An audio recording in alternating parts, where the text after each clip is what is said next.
Nu va, tik pakalbėk apie neatnaujintus šlikštukus ir naujausiam atnaujinime vieną sulauksim. Bet apie viską nuo pradžių.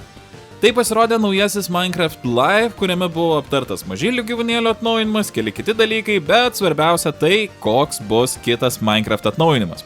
Kol kas didžiausios sensacijos naujame atnaujinime tai naujas biomas – sieros urvai ir žinoma nauja būtybė. Bet pirma apie urvus. Tai pagrindiniai, aišku, išskirtinumai to urvo, kad bus nauji blokai, tai sieros blokai ir tada daug visokių kitų blokų variantų, kaip ir viskas aišku.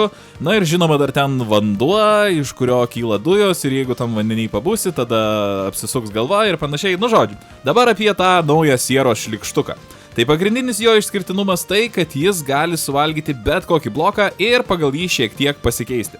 Pavyzdžiui, jei suvalgo ledo bloką, pasidaro slidus, o jei geležies bloką pasidaro labai sunkus.